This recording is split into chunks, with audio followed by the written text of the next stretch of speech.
Good afternoon. നമ്മൾ last ക്ലാസ്സിൽ പറഞ്ഞുകൊണ്ടിരുന്നത് ക്യാരക്ടറിസ്റ്റിക്സ് ഓഫ് മാർക്കറ്റ് സിസ്റ്റം ആയിരുന്നു. നമ്മുടെ മാർക്കറ്റ് സിസ്റ്റത്തിൽ കുറേ ക്യാരക്ടറിസ്റ്റിക്സ് നമ്മൾ കണ്ടു കഴിഞ്ഞു. അതിൽ ഇതൊക്കെയായിരുന്നു: private property, freedom of enterprise and choice, self interest, competition, etcetera. ഇതൊക്കെയാണ് നമ്മൾ ഓൾറെഡി പറഞ്ഞത്. ഇനി നമ്മൾ പറയാൻ പോകുന്നത് മാർക്കറ്റ്സ് ആൻഡ് പ്രൈസസിനെ കുറിച്ചാണ്. Markets and prices. നമുക്കറിയാം, ഒരു സൊസൈറ്റിയിൽ can be large number of producers and consumers or households and firms or business people. Their decision to produce or to consume is always influenced by the markets and the prices prevailing in the market. So this is the price is a guiding factor. നമ്മൾ ഏതൊരു മാർക്കറ്റിൽ ചെന്നാലും നമ്മൾ എന്ത് choose ചെയ്യണം, അല്ലെങ്കിൽ നമ്മളല്ല, ഒരു പ്രൊഡ്യൂസർ ആയിക്കോട്ടെ, ഒരു കൺസ്യൂമർ ആയിക്കോട്ടെ, എന്ത് ചൂസ് ചെയ്യണം, എന്ത് കൺസ്യൂം ചെയ്യണം, അല്ലെങ്കിൽ എന്ത് റിസോഴ്സ് നമ്മൾ പ്രൊഡ്യൂസറെ സംബന്ധിച്ചിടത്തോളം ചൂസ് ചെയ്യണം, ഇതൊക്കെ മെയിനായിട്ടും ഡിപ്പെൻഡ് ചെയ്യുന്നത് പ്രൈസാണ്, പ്രൈസ് ഫാക്ടറാണ്. അപ്പോൾ നോർമലി മാർക്കറ്റ് എന്ന് പറയുമ്പോൾ എന്താണ്? Market is A place where the buyers and sellers come together to make some exchange of goods or resources or services. അപ്പോൾ അത് ഇങ്ങനെ വാങ്ങുന്നതിനും വിൽക്കുന്നതിനുമുള്ള ഒരു പ്ലേസാണ്. അത് ഗുഡ്സ് ആവാം, സർവീസസ് ആവാം, ഇങ്ങനെ എന്തുമാവാം. അപ്പോൾ അങ്ങനെ വാങ്ങുന്നതിനും വിൽക്കുന്നതിനുമുള്ള ഒരു പ്ലാറ്റ്ഫോമാണ്, ഒരു സ്പേസാണ് നമ്മൾ മാർക്കറ്റ് എന്ന് പറയുന്നത്. അപ്പോൾ ഈ മാർക്കറ്റിൽ മെയിനായിട്ടുള്ളൊരു ഇൻഡിക്കേറ്റർ എന്ന് പറയുമ്പോൾ പ്രൈസാണ്. The price decides what a consumer should purchase. The price decides what kind of resources a producer has to adopt or to choose or to accept for production. അപ്പോൾ ഈ പറയുന്ന കാര്യങ്ങളാണ് നോർമലി ഈ പറയുന്ന പ്രൊഡ്യൂസേഴ്സും ഫേംസ് അല്ലെങ്കിൽ ഹൗസ് ഹോൾഡ്സ് എല്ലാം follow ചെയ്യുന്നത്. Normally those who follow these market signals, that means change in market prices, they always maximize their benefits. Utility ആയിക്കോട്ടെ, പ്രോഫിറ്റ് ആയിക്കോട്ടെ, എന്തുമായിക്കോട്ടെ, ഈ മാർക്കറ്റ് സിഗ്നൽ അല്ലെങ്കിൽ മാർക്കറ്റ് പ്രൈസിനനുസരിച്ച് പ്രൊഡക്ഷൻ ഡിസിഷൻ അല്ലെങ്കിൽ കൺസംഷൻ ഡിസിഷൻ എടുക്കുന്ന എല്ലാവർക്കും അവരുടെ ഈ പറയുന്ന അവരുടെ അൾട്ടിമേറ്റ് എയിം മാക്സിമൈസ് ചെയ്യുവാനായിട്ട് പറ്റും. അതേപോലെ if one is not responding to the market factors or markets and prices or market movements and prices, that means finally he end up in a loss position. അപ്പോൾ എന്ന് വെച്ചാൽ അദ്ദേഹം ഈ market trends അല്ലെങ്കിൽ market price അല്ലെങ്കിൽ market trends follow ചെയ്യാതെ പറയുന്ന എന്ത് എക്കണോമിക് ആക്ടിവിറ്റി നടത്തിയാലും അതൊരു നഷ്ടത്തിലായിരിക്കും. കൺസ്യൂമർ ആണെങ്കിൽ അയാളുടെ യൂട്ടിലിറ്റി ലോസിന് കാരണമാവും, പ്രൊഡ്യൂസറെ സംബന്ധിച്ചാണെങ്കിൽ അയാൾ ലോസിനത് കാരണമായി തീരുന്നു. അപ്പം this is a market mechanism that decide what should consume, what should be produced, what resource are to be used, how efficiently it should be organized. അപ്പോൾ ഇതെല്ലാം തീരുമാനിക്കുന്ന പറയുന്ന രണ്ട് കാര്യങ്ങൾ മാർക്കറ്റും പ്രൈസസുമാണ്. ഇതാണ് നമ്മുടെ മാർക്കറ്റ് സിസ്റ്റത്തിൻ്റെ മറ്റൊരു പ്രത്യേകത. ഇനി പറയാൻ പോകുന്നത് technology and capital goods. In a market system, technology is having an important role. Actually, the technology can motivate competition, freedom of choice, self-interest, personal rewards, etc. ഒരു പ്രൊഡ്യൂസറെ സംബന്ധിച്ചിടത്തോളം അയാൾക്ക് കിട്ടുന്ന റിട്ടേൺ അല്ലെങ്കിൽ ബെനഫിറ്റ് എന്ന് പറയുന്നത് അത് അയാൾ യൂസ് ചെയ്യുന്ന ടെക്നോളജിയെ ഡിപ്പെൻഡ് ചെയ്തിരിക്കുന്നു. That means the monetary reward that a producer gets from its production depends on the technique or the technology or technique of production used by that producer. അപ്പോൾ അയാൾ എന്ത് ടെക്നോളജിയാണോ യൂസ് ചെയ്യുന്നത് അതാണ് ഈ പറയുന്ന അയാളെ സംബന്ധിച്ച് അയാളുടെ ലാഭം അല്ലെങ്കിൽ അയാളുടെ എത്രമാത്രമായിരിക്കണം അയാൾക്കുള്ള റിട്ടേൺ എന്നത് തീരുമാനിക്കുന്നത്. Uh, that means to have more profit, we should use more efficient, more advanced technology. അപ്പോൾ അതിനു വേണ്ടി നമ്മൾ we should accumulate more capital goods. Technology includes accumulation of more capital goods. Capital goods എന്ന് പറയുമ്പം machinery, factories, facilities of storage, communication, transportation facility, അങ്ങനെയുള്ളതെല്ലാം നമ്മൾ കൂടുതലായിട്ട് accumulate ചെയ്യേണ്ടിയിരിക്കുന്നു. ഇപ്പോൾ മറ്റൊരു രീതി പറഞ്ഞാൽ, if a person is following an obsolete technology, normally the production system will be inefficient. അല്ലെങ്കിൽ ഒരു ഔട്ട്ഡേറ്റഡ് ആയിട്ടുള്ളൊരു ടെക്നോളജി വെച്ച് പ്രൊഡക്ഷൻ നടക്കുന്ന ഒരു സിസ്റ്റവും മോഡേൺ ടെക്നോളജി ഉപയോഗിച്ച് പ്രൊഡക്ഷൻ നടക്കുന്ന ഒരു സിസ്റ്റവും കമ്പയർ ചെയ്യുമ്പോൾ the first system will be inefficient. അവിടെ ലോസ് ആയിരിക്കും റിസൾട്ട് എന്ന് പറയുന്നത്. അപ്പം ഏറ്റവും ഈ പറയുന്ന ഒരു പ്രോഫിറ്റ് മാക്സിമൈസേഷന് ഏറ്റവും അത്യാവശ്യം വേണ്ട ഒരു ഘടകമാണ് modern technology and usage of advanced capital goods. That includes ഈ പറയുന്ന better transportation, better marketing, better communication facilities, large storage facilities, use of advanced machineries etcetera. ഏറ്റവും നല്ലൊരു എക്സാമ്പിൾ പറഞ്ഞാൽ നമ്മൾ ഫാമിംഗ് സെക്ടറിൽ നമ്മൾ before mechanisation, the human labor was a main factor used for farming. അപ്പം അതിനുശേഷം മെക്കനൈസേഷൻ വന്നതിന് ശേഷം the same work can be done by in a limited time in a more effective manner. അപ്പോൾ അത് വളരെ യൂണീക്കായിട്ട് എന്ന് വെച്ചാൽ ഒരു ഇൻഡിവിജ്വൽ ലേബറേഴ്സിന് നമ്മൾ ഹയർ ചെയ്യും. പലരും പല രീതിയിലായിരിക്കും ഫങ്ഷൻ ചെയ്യുന്നത്.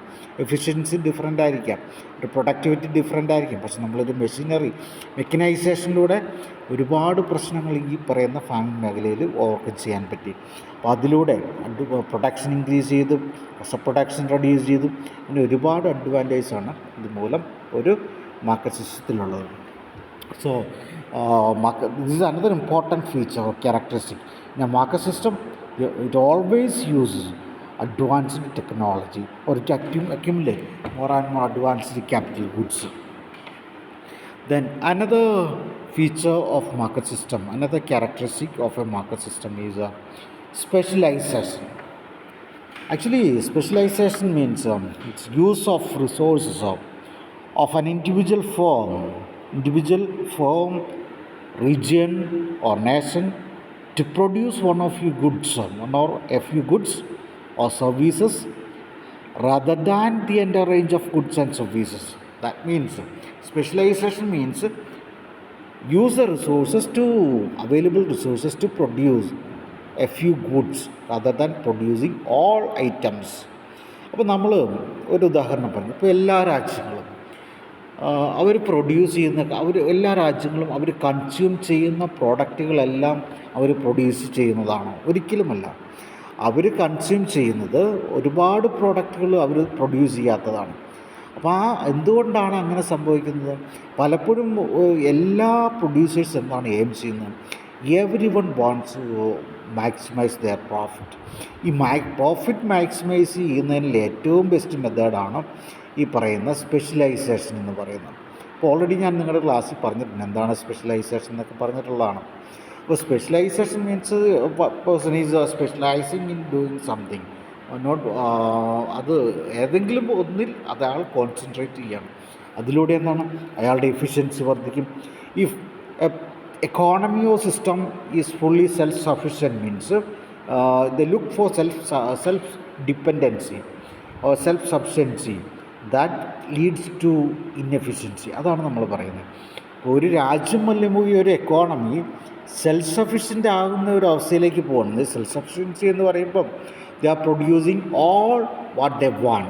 That means they are not specializing. They do not have any specialization. They do not use their full potential. They cannot utilize their full resources. അപ്പോൾ അങ്ങനെ ഒരുപാട് ഇഷ്യൂസ് വരുന്നുണ്ട്. അപ്പം മറ്റൊരു ഉദാഹരണം, നമ്മളൊരു ഹോട്ടൽ നടത്തുന്നു. ഞാൻ നേരത്തെ നിങ്ങളോട് തന്നെ ഈ എക്സാമ്പിൾ പറഞ്ഞിട്ട് ഒരു വ്യക്തി ഒരു ഹോട്ടൽ നടത്തുന്നു. അപ്പോൾ ആ ഹോട്ടൽ നടത്തുമ്പം പല വർക്കുകളും ചെയ്യുന്നത് പല ആൾക്കാരായിരിക്കും. ഒരു പൊറോട്ട അടിക്കുന്ന ആളെന്തായിരിക്കും, അയാൾ പൊറോട്ട ആയിരിക്കും അടിക്കുകയുള്ളൂ. അയാളൊരു മീൻ കറി വയ്ക്കാൻ പോയി കഴിഞ്ഞാൽ എന്തായിരിക്കും, അല്ലെങ്കിൽ അയാളൊരു വെജിറ്റബിൾ കുറുമ ഉണ്ടാക്കാൻ പോയി കഴിഞ്ഞാൽ എന്തായിരിക്കും, അതിലുള്ള അയാളുടെ സ്പെഷ്യലൈസേഷൻ വളരെ കുറവാണ്. അയാൾ ഒരുപാട് ടൈം എടുത്താലേ അയാൾക്ക് ആ പ്രോഡക്റ്റ് പ്രൊഡ്യൂസ് ചെയ്യാൻ പറ്റുള്ളൂ. അതേപോലെ ഒരു ദോശ ഉണ്ടാക്കുന്ന ഒരാൾ, അയാൾ പൊറോട്ട അടിക്കാൻ പോയി കഴിഞ്ഞാൽ എന്തായിരിക്കും അവസ്ഥ, അയാളുടെ എഫിഷ്യൻസി കൂടുതലും ദോശ മാവ് ഉണ്ടാക്കുന്ന, അത് എങ്ങനെ ടേസ്റ്റി ആക്കാം, എത്രമാത്രം നന്നാക്കാം, അതൊക്കെയാണ് അയാളുടെ എഫിഷ്യൻസി. അപ്പം specialisation always improves the efficiency. That's one of the important feature of a market system. ഈ specialisation means a kind of division of labour. ഒരു തരത്തിൽ ലേബറിനെ ഡിവൈഡ് ചെയ്യുക എന്ന് വെച്ചാൽ ഓരോ പ്രവൃത്തിയും ഓരോരുത്തർ ചെയ്യാണ്. അതിൽ while they are doing work for continuously for many hours or for many days, he would be specialized. അപ്പോൾ അതിൻ്റെ അകത്ത് അയാളുടെ എഫിഷ്യൻസി മാക്സിമൈസ് ചെയ്യപ്പെടുകയാണ്. ഇതാണ് മറ്റൊരു നമ്മുടെ മാർക്കറ്റ് സിസ്റ്റത്തിൻ്റെ മറ്റൊരു ഫീച്ചറായിട്ട് വരുന്നത്. ഈ സ്പെഷ്യലൈസേഷനിലൂടെ always make use of different abilities of resources or factors or the human capital or whatever the resource what we use. അതേപോലെ തന്നെ ഈ സ്പെഷ്യലൈസേഷൻ മറ്റൊരു പ്രത്യേകതയാണ് learning by doing. while we do many single thing for many times, we become the experts. നമ്മൾ ഒരേ ഒരു കാര്യം പലതവണ ചെയ്യുമ്പോൾ നമ്മളതിൽ എക്സ്പെർട്ടാവും. അതേപോലെ തന്നെ നമ്മൾ പല ഇതിലേക്ക് പോകുമ്പോഴത്തേനും പല കാര്യങ്ങൾ ഒരേ സമയം ചെയ്യാൻ നോക്കിക്കഴിഞ്ഞാൽ നമ്മളൊന്നിലും എക്സ്പെർട്ട് ഒരവസ്ഥയിലേക്ക് പോകും. അപ്പോൾ അതുകൊണ്ടെന്താണ് സ്പെഷ്യലൈസേഷൻ ഓൾവേസ് സേവ്സ് ടൈം. നമ്മുടെ സമയം ലാഭം ഉണ്ട് സ്പെഷ്യലൈസേഷനിലൂടെ, സമയം സേവ് ചെയ്യുന്നു സ്പെഷ്യലൈസേഷനിലൂടെ. കാരണം എന്താണ്, നമുക്ക് ഒരു സ്പെഷ്യലൈസ് ചെയ്യപ്പെട്ട് കഴിഞ്ഞാൽ ഒരു നോർമൽ വ്യക്തി ഒരു 2 മണിക്കൂർ കൊണ്ട് ചെയ്യുന്ന കാര്യങ്ങൾ ഇയാൾ ചിലപ്പോൾ 10 മിനിറ്റോ 15 മിനിറ്റോ കൊണ്ട് ചെയ്യും. ഫോർ എക്സാമ്പിൾ, ഒരു മെക്കാനിക്ക്, പലതരത്തിലുള്ള മെക്കാനിക്കുകൾ, നമ്മളൊരു ഇലക്ട്രിക് മെക്കാനിക്കിനെ കൊണ്ടുവന്നിട്ട് ഒരു ഓട്ടോമൊബൈൽ ഒരു ഡീസൽ മെക്കാനിക്കിൻ്റെ വർക്ക് ചെയ്യിപ്പിച്ചു കഴിഞ്ഞാൽ അപ്പോൾ അയാൾ ചെയ്യുമായിരിക്കും. കാരണം അയാളും ഒരുപക്ഷെ തിയറികളും കാര്യങ്ങളൊക്കെ അയാൾക്ക് അറിയാമായിരിക്കും. എങ്കിൽ പോലും ആ ഒരു ഡീസൽ മെക്കാനിക്ക് ചെയ്യുന്ന വർക്ക് അയാൾ ചെയ്യുന്ന അതേ സ്പീഡിൽ ഈ പറയുന്ന ഈ ഇലക്ട്രിക് മോട്ടോർ വർക്ക് ചെയ്യുന്ന ആൾക്കത് ചെയ്യാൻ പറ്റില്ല, ഒരിക്കലും പറ്റില്ല. അപ്പോൾ അത് സമയം ലാഭമുണ്ട്. അപ്പം every market operations are based on so-called specialization or division of labor. അപ്പോൾ നമ്മുടെ ജോലികൾ നമ്മൾ എന്തിലാണോ നമ്മൾ എക്സ്പെർട്ട് അതിൽ നമ്മൾ സ്പെഷ്യലൈസ് ചെയ്യപ്പെടണം. അതിലൂടെ നമുക്ക് we can save our time, we can be more productive, more efficient. അതിലൂടെ എന്താണ്, when productivity improves, more profit brings to the firm. അപ്പോൾ അതെല്ലാം ഈ മാർക്കറ്റിൻ്റെ മറ്റൊരു ഫീച്ചറായിട്ട് നമുക്ക് പറയാൻ പറ്റും. Then another feature of market system is use of money. In every market they use money as medium of exchange. നമ്മൾ എന്തിനു വേണ്ടിയാണ് പണം ഉപയോഗിക്കുന്നത്? നമ്മളൊരു സാധനങ്ങളും സേവനങ്ങളും കൈമാറ്റം ചെയ്യുന്നു. മീഡിയം ഓഫ് എക്സ്ചേഞ്ച് എന്ന് നമ്മളതിനെ പറയും. പലപ്പോഴും ഈ പണത്തിൻ്റെ ഇൻട്രൊഡക്ഷന് മുമ്പ് നമ്മൾ യൂസ് ചെയ്യുന്ന, അല്ലെങ്കിൽ ഇന്ന് നമ്മൾ കാണുന്ന കറൻസി, നോട്ട്സ്, കോയിൻസിനൊക്കെ മുമ്പായിട്ട് നമ്മൾ നിലനിന്നിരുന്നൊരു സിസ്റ്റമാണ് ഈ പറയുന്ന ബാർട്ടർ സിസ്റ്റം. പക്ഷേ ഇതിന് ഒരുപാട് പോരായ്മകളെല്ലാം ഉണ്ട്. ഇതൊക്കെ നിങ്ങൾ ചെറിയ ക്ലാസ്സുകളിലെല്ലാം നിങ്ങൾ പഠിച്ചിട്ടുള്ളതാണ് ബാർട്ടർ സിസ്റ്റത്തെക്കുറിച്ച്. അതിന് ഒരുപാട് പോരായ്മകളുണ്ട്. പലപ്പോഴും ഈ എക്സ്ചേഞ്ച് എന്ന് പറയുമ്പോൾ അത് വളരെ ബുദ്ധിമുട്ടായി തീരും. റൈറ്റ് അല്ലെങ്കിൽ equal exchange means equal exchange വളരെ ബുദ്ധിമുട്ടാണ് ഈ ബാർട്ടർ സിസ്റ്റത്തിൽ. അപ്പോൾ ഡിവിസിബിലിറ്റി ഒരു പ്രശ്നമാണ് ബാർട്ടർ സിസ്റ്റത്തിൽ. അപ്പോൾ അങ്ങനെ ഒരുപാട് പ്രോബ്ലംസ് എല്ലാം ഓവർകം ചെയ്തതാണ് it was through introduction of money. അപ്പോൾ ഈ പണം നമ്മൾ ഉപയോഗിച്ചുകൊണ്ട് പണം നമുക്കെന്താണ് ഇപ്പം ഒരു മീഡിയമായിട്ട് ഉപയോഗിക്കാൻ പറ്റും. It's very much used in market system. In every market it is money is used as a medium to exchange goods and services. അപ്പോൾ അത് പണം ഉപയോഗിച്ചുകൊണ്ടാണ് നമ്മൾ ഇന്ന് കാണുന്ന എല്ലാ തരത്തിലുള്ള ട്രാൻസാക്ഷൻസും നടന്നത്.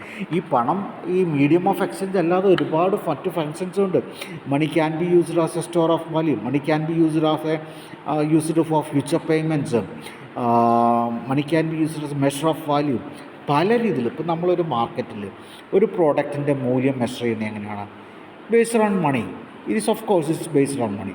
അതേപോലെ തന്നെ നമ്മളൊരു പ്രോഡക്റ്റ് വാങ്ങുന്നു, പക്ഷേ ഇപ്പോൾ നമുക്ക് പൈസ അതിനുള്ള പേയ്മെൻറ്റ് അതിനുള്ള കോമ്പൻസേഷൻ കൊടുക്കാൻ പറ്റും. പക്ഷേ using money we can make future payments. So അങ്ങനെ ഒരുപാട് കാര്യങ്ങൾ പണം ഈ ഒരു മാർക്കറ്റ് സിസ്റ്റത്തിൽ ചെയ്യുന്നുണ്ട്. അപ്പം money is this use of money is another important feature or characteristic of a market system. അപ്പം അതാണ് മറ്റൊരു ഫീച്ചറായിട്ട് നമ്മൾ പറയുന്നത്. ഇനി മറ്റൊരു ഫീച്ചർ എന്ന് പറയുമ്പോൾ active but limited government role. നമ്മൾ നേരത്തെ പറഞ്ഞു ഒരു മാർക്കറ്റ് സിസ്റ്റത്തിൽ government is having the least role. നമ്മൾ ആ ഒരു ലേസസ് ഫെയർ കൺസെപ്റ്റൊക്കെ പറഞ്ഞു. ഗവൺമെൻറ്റിന് ഏറ്റവും മിനിമം റോള് മാത്രമേ ഉള്ളൂ ഒരു മാർക്കറ്റ് സിസ്റ്റത്തിൽ. അപ്പം ഗവൺമെൻറ്റിൻ്റെ റോൾ എന്താണ്? ഗവൺമെൻറ്റിൻ്റെ റോൾ എന്ന് പറയുമ്പോൾ ഒരു ഫെസിലിറ്റേറ്റഡ് റോളാണ്. Facilitate for market operation, make all the arrangements for smooth functioning of the markets. അപ്പം ഞാൻ നേരത്തെ പറഞ്ഞത് ഡിഫൻസ്, സോഷ്യൽ സെക്യൂരിറ്റി, അതേപോലെ പ്രൊവൈഡിങ് ഇൻഫ്രാസ്ട്രക്ചർ, അങ്ങനെയുള്ള കാര്യങ്ങളൊക്കെയാണ് ഗവൺമെൻറ്റിൻ്റെ മെയിനായിട്ട് റോൾ ചെയ്യുന്നത്. അതേപോലെ policy making, of course the policy making is also part of government. Is also the role of government. ഗവൺമെൻറ്റിന് ആക്റ്റീവ് റോള് ഉണ്ട്, പക്ഷേ അതൊരു ഈ പറയുന്ന പോലെ പ്രൈവറ്റ് ഓപ്പറേഷൻസിനെ ലിമിറ്റ് ചെയ്യുന്ന ഒരു റോളല്ല, but a role as a facilitator. അങ്ങനെയുള്ളൊരു റോളാണ് നമ്മളൊരു മാർക്കറ്റ് സിസ്റ്റത്തിലുള്ളത്. ഇതാണ് നമ്മുടെ മറ്റൊരു ഫീച്ചറായിട്ട് നമ്മൾ പറയുന്ന ഒരു മാർക്കറ്റ് സിസ്റ്റത്തിൽ. അപ്പോൾ നമ്മൾ പറഞ്ഞ ഫീച്ചേഴ്സൊക്കെ ഇത്രയാണ്: private property, freedom of enterprise and choice, self interest, competition. Competition means free entry and exit. Market and prices means every market system, അല്ലെങ്കിൽ in every market system everything is decided by price. It's a price that determines the things, what are the things to be produced or to be consumed or to be sold. അപ്പോൾ ആ ഒരു മാർക്കറ്റിൽ എന്ത് സംഭവിക്കണം, എന്ത് ചെയ്യണം, എന്തൊക്കെ വേണം എന്ന് തീരുമാനിക്കുന്നതെല്ലാം പ്രൈസാണ്. പിന്നെ നമ്മൾ മറ്റൊരു ഫീച്ചറായിട്ട് പറഞ്ഞ ടെക്നോളജി ആൻഡ് ക്യാപിറ്റൽ ഗുഡ്സാണ്. നമുക്കറിയാം മാർക്കറ്റിൻ്റെ മറ്റൊരു പ്രത്യേകതയാണ് technological advancement. There is continuous and consistent technological advancement or use of modern capital goods in the market system. Because market എപ്പോഴും എന്തിനാണ്, എപ്പോഴും ഒരു ഒപ്റ്റിമൽ മാക്സിമം പോയിൻ്റ് എയിം ചെയ്തുകൊണ്ടാണ് മാർക്കറ്റ് ചെയ്യുന്നത്. അപ്പോൾ ആ മാക്സിമൈസേഷൻ്റെ ഭാഗമായിട്ട് there should be continuous technological advancement. അപ്പോൾ അതിലൂടെ എന്താണ്, സിസ്റ്റം എഫിഷ്യൻ്റ് ആവും. ബെസ്റ്റ് എക്സാമ്പിളാണ് നമ്മൾ ഈ ഞാൻ നേരത്തെ പറഞ്ഞ മെക്കനൈസേഷൻ ഓഫ് ഫാമിംഗ്. നേരത്തെ ആൾക്കാരെ വെച്ച് ചെയ്തിരുന്ന പല ജോലികളും എന്താണ് ഇപ്പം മെഷീനറി വെച്ച് ചെയ്യാൻ തുടങ്ങി. കൂടുതൽ പ്രൊഡക്ഷൻ പോസിബിളായി, പ്രൊഡക്ടിവിറ്റി വന്നു, കോസ്റ്റ് ഓഫ് പ്രൊഡക്ഷൻ കുറഞ്ഞു, അങ്ങനെ ഒരു സിസ്റ്റം എഫിഷ്യൻ്റായി. മറ്റൊരു കാര്യമാണ് specialisation, division of labour. Specialisation means we are concentrating on a few commodity rather than producing all the commodities. അപ്പം ഒരു സെൽഫ് സഫിഷ്യൻസി എപ്പോഴും ഒരു ഇൻഎഫിഷ്യൻസിക്ക് കാരണമാകുമെന്നാണ് പറഞ്ഞത്. കാരണം നമ്മൾ what we should do is we should concentrate in producing a few number of goods in which we have efficiency. അപ്പോൾ അതിൽ നമ്മൾ കോൺസെൻട്രേറ്റ് ചെയ്യണം. അതിലൂടെ നമ്മൾ എന്താണ് മാർക്കറ്റ് ഇമ്പ്രൂവ് ചെയ്യാൻ പറ്റും. അപ്പം പ്രൊഡക്ടിവിറ്റി കൂട്ടാൻ പറ്റും. അപ്പോൾ അത് that saves lot of time. നമ്മുടെ എഫിഷ്യൻസി കൂട്ടാൻ പറ്റും. ഈ specialization doesn't means not only the specialization done by the human capital or any other resources, but also even there is another kind of specialization, that is geographical specialization, maybe based on the availability of raw materials or something like that. Then another characteristic is use of money as a medium of exchange or store of value or measure of value. പണത്തിൻ്റെ ഉപയോഗമാണ് മറ്റൊരു feature. Then last feature is active but limited government participation. Government intervention അത്യാവശ്യമാണ്. മെയിനായിട്ടും social security protect ചെയ്യുന്നതിന്, infrastructure provide ചെയ്യുന്ന ഒരു ഫെസിലിറ്റേറ്ററിൻ്റെ റോളാണ്, അല്ലാതെ ഒരു ലിമിറ്റിംഗ് റോളല്ല ഗവൺമെൻറ്റിന് ഉള്ളത്. So these are the various characteristics of a market system. Thank you.